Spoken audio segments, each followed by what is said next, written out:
Hey folks, my name is Caleb Foshi with the Dust Bowl Catholic, and this is my Catholic Dollar.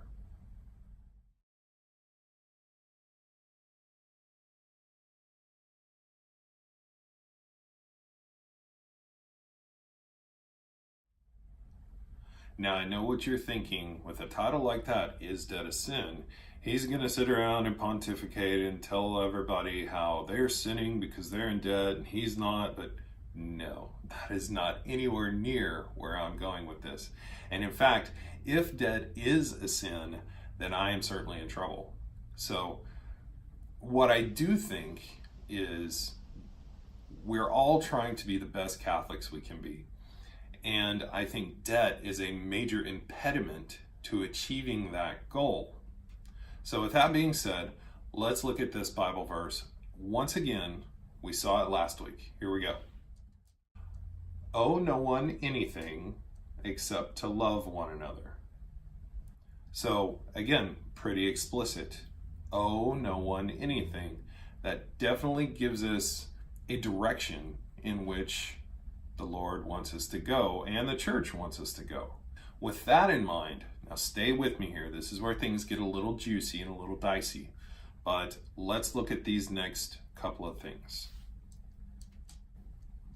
From the Catechism, it says, the seventh commandment forbids acts or enterprises that for any reason lead to the enslavement of human beings. All right, so we all know this. Slavery is wrong. Slavery is wrong, and the church tells us so. So let's take the next step and look at this Bible verse. In Proverbs, it says, the rich rules over the poor, and the borrower is slave to the lender. This is where we connect the dots. If the church says that anything or any enterprise that causes the enslavement of human beings is basically a sin because it's wrong, and then later in the Bible we can see that the borrower is slave to the lender, that's where it starts to get interesting. Now, I want everybody to realize I'm not a theologian.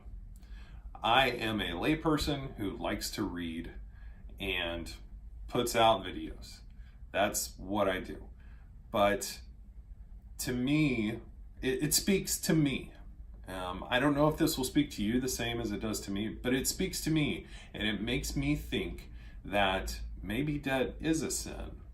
But let's keep going. So stepping back, the borrower is slave to the lender.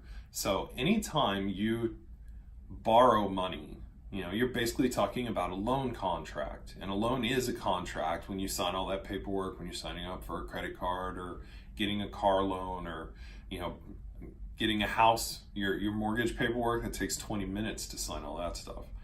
But the key thing is a loan is a contract, and contracts are only enforceable if you willingly and voluntarily agree to participate in them.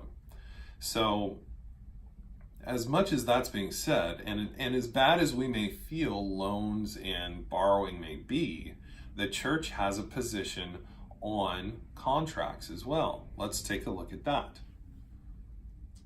In the Catechism, it says, promises must be kept and contracts strictly observed. Contracts are subject to commutative justice.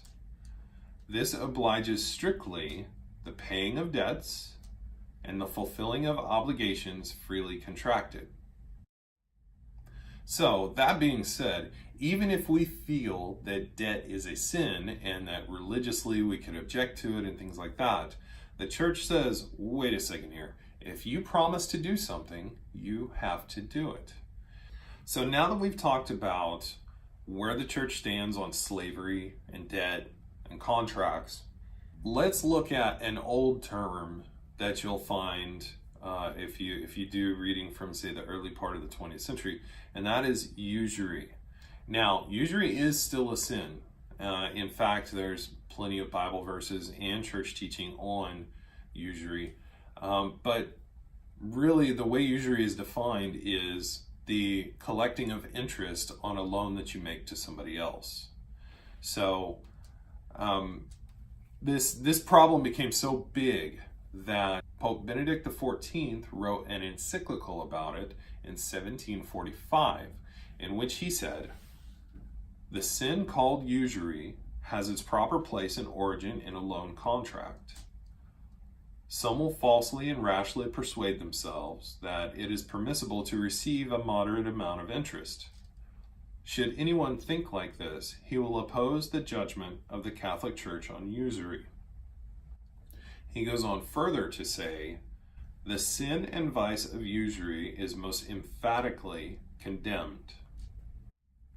As we said, loans are contracts, and contracts are only enforceable if we voluntarily agree to them. And so that's where, in my mind and to myself, I feel convicted that if I sign my name on the dotted line and agree to a loan that is usury because somebody else is receiving interest on top of the principal I pay them, then I am freely participating in their sin, and some of that culpability may rest on me as well. And so right now, I do have a car loan, I have a mortgage, and I feel that potentially I may be causing harm either to somebody else or to myself because of the sin of usury. And so if usury is really what we're talking about here, we have to figure out a way to define it or apply it to what we're doing in real life today to see if, well, is this usury or not? Because if it is, I don't want to do it. So let's look at a few things here when it comes to, is it usury?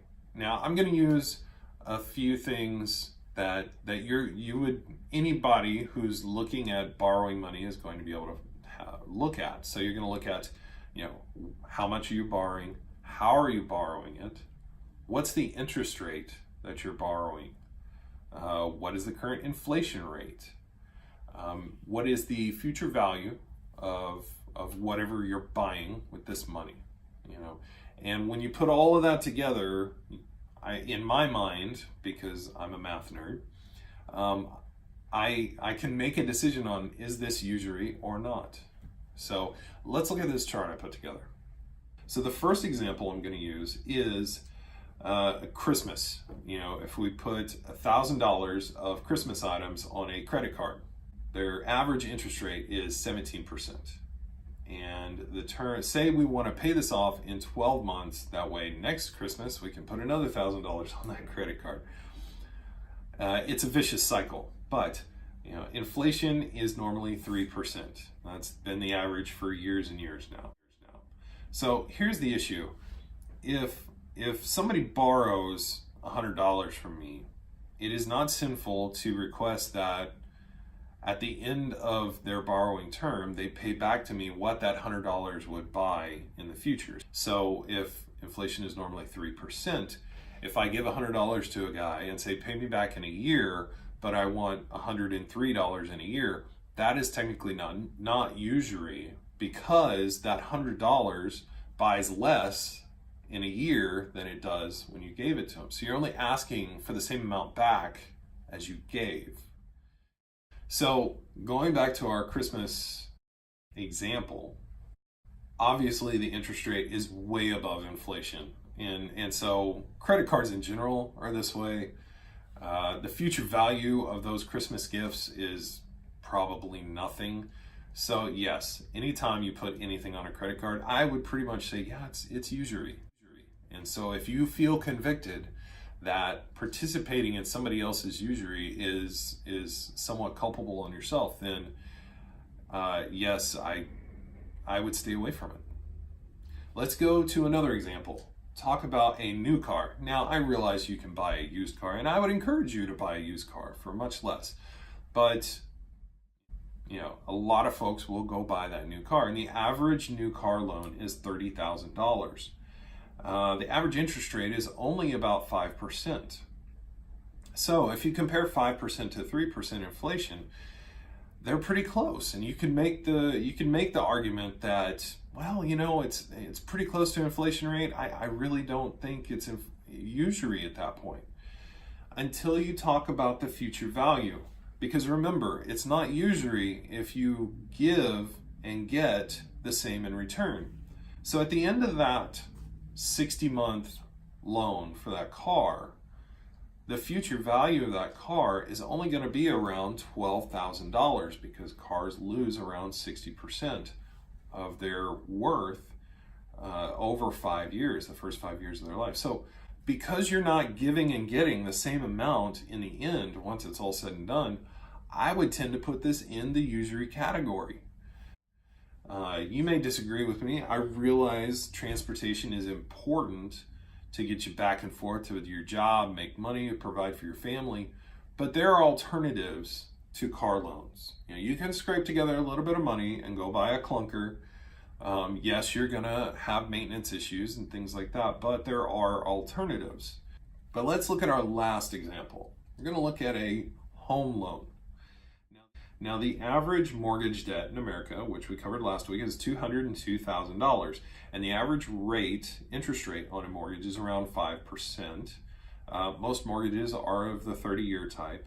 Now, we compare the interest rate and the inflation rate, just like we did with the car, and they're very, very close. So the next thing is the future value. Now, this number may be a bit incredulous for some people, but the average real estate market increases in value around 5% a year. So I backed it off to 4% a year. And if you take a $202,000 house and maintain it and all that good stuff, take care of it, over the course of 30 years, if it increases by 4% a year, the future value of that house once the loan is paid off is $655,000. Let's do one more thing. Let's look at how much we would pay over the entire life of that loan. Once we do that, yes, over the life of the loan, you're paying almost twice what you borrowed, but your future value is that much more on top of it. So in the case of a home loan, as long as you are getting a good price for it to begin with, and as long as your interest rate and terms and everything are taken care of in a normal fashion, I would make the case that a home loan is not usury. So, wow, okay, we put all of this together. We considered all these different factors in various situations and scenarios. And when it comes down to it, no, I don't believe that buying a house under normal circumstances is usury or a sin. I honestly don't think that outright debt is a sin unless it's keeping you from giving to the church or providing for your family. I really want to underscore that I think debt is an impediment to being the best Catholic we can be. So, let's look at our homework for this week. First of all, again, prayer and calling upon the saints. And I would suggest adding Our Lady of Perpetual Help to this. Again, communicate. If this speaks to you as it did to me, if you're convicted by what I've said here today, you've got to communicate that to your spouse. It's a team effort. I have a tendency to just decide and do, and then I have to step back and say, wait a second, I'm not the only person that this affects. And so I've got to sit down with my wife and figure this all out. No, we may not agree on everything, but we find a place that she is happy with and that I can be happy with. And we work together to achieve the goal of being the best Catholic we can be. Third, I want you to discern. Last week, I told you to get all your debts together, all your accounts, your income, all that good stuff. Now I need you to go through all those debts and discern, are they usury or not? Am I being called to get rid of these debts so I can be the best Catholic I can be, so I can give more to my church, so I can be more active in my Knights Council or in my Catholic Daughters group, or so I can set my children up for a better future. I'm Caleb Foshi with the Dust Bowl Catholics My Catholic Dollar. Please remember to like, subscribe, and share, And oh, by the way, I need you to comment. I want to know what you think. We'll see you next week, and until that time, be not afraid.